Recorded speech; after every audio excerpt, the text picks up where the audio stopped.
Pozdrav baštovani! Gajite smokve, ali plodovi ostaju sitni, tvrdi, nikako da sazriju kako treba. Niste jedini. Mnogi baštovani se bore sa istim problema, a uzrok često nije samo jedan.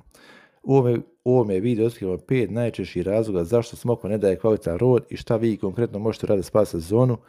Pravit ćemo jednu posebnu prihranu tako da ostane samo do kraja videa.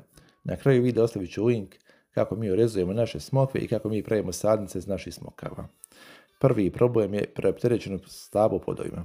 Mnogi misle što više smokvi na grani to bolje, međutim istina je suprotna. Ako stablo nosi previše plodova, ono nema snagu da ih sve nahrani. Rezultat, smokve ostaju sitne, tvrde i bez soka. Često i opadaju. Rješenje, prorjeđivanje. Uklonite višak plodova slabijih grana i osvijete one najjače. Tako stablo usmjerava snagu tamo gdje treba, u manje, krupne, ali slatke i zdrave smokve. Možete ovo eksperimentalno uraditi na 2 grane ili 3, a 2 ili 3 grane nemojte prorjeđivati. Tako da ćete sami na tome primjeru vidjeti ogromnu razliku. Na ovim prorjeđenim granama smokve će biti krupne, slatke, dok će na neprorjeđenim biti sitnije i dosta tvrđe. Tako da to je prvi problem koji vi vrlo lako možete riješiti. Drugi problem je nedostatak vode u ključnom razdoblju. Iako važi za biljku otporna na sušu, smokva u kritičnoj fazi traži dosta vode. Ako je tada ne dobije dovoljno, plodovi zaostaju u rastu, ostaju tvrdi i nikako da sazriju kako treba. Problem je što drugi zalijevaju površinski, a smokvin korijen ide duboko, tako da joj treba vode i treba je zalijevati rjeđe, ali obilno, tako da voda dođe do dubokog korijena. Savjet, zalijevajte svako 3 dana, 15-20 litara po stabljici. Treći problem je izostanak prihrane, odnosno tvoje iscrpljeno. Smokva daje obilje plodova, ali to troši puno hranjivih materijalstva. Ako je zemlja siromašna ili se stablo ne prihranjuje, smokve su male, tvrde i bez slasti. Mi to rješavamo tečnom prihranom, koristimo organsko peletirano kokošje gnojivo ili tečni stajnjak. U našem slučaju mi koristimo stajnjak koji ćemo razblaštiti u ovoj kaljici otprilike 100 litara vode i koristit ćemo koprivu.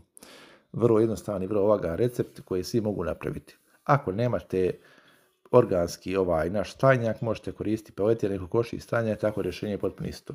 Znači ubacite koprive koliko imate i ubacite ovaj stajnjak u vodu, rastopite sve fino i pustite nekih 5 dana da se fermentira. Vrlo jednostavan proces, možete koristiti umjesto ako nemate ovu kadu, možete koristiti neku baču, možete koristiti bure, možete koristiti čak kantu od 20 litara, u tom slučaju 2 kg stajnjaka će biti više nego dovoljno.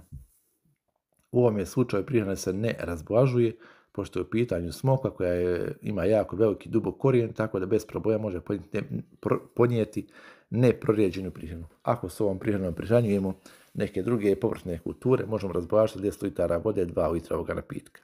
Tako da ovo je neka višenamjenska prihrana koju možemo koristiti za mnoge stvari, međutim vrlo je kvalitetna smokva, međutim u ovom slučaju se ne razređuje, nego se daje direktno u korijen biljke.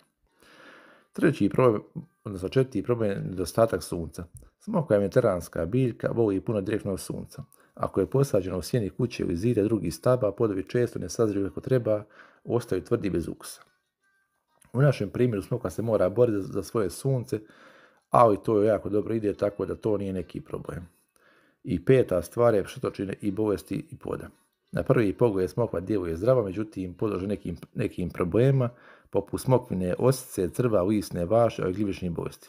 Možemo ih riješiti čajevima biljnim, čajevima od koprive, presice, bijelog luka. Jedan razvor koji ja koristim je kombinacija bijelog luka i kurkume, po 1 čaša, odnosno 1 kašičica, 2 litra vode, poprskajte tim i to je to. Ako vam smokve ostaju malo i tvrde, ne očajavajte, ispoštujte ovih 5 načina i preokrenite vaše stablo. To je bilo to za ovaj video i vidimo se u sljedećem videu.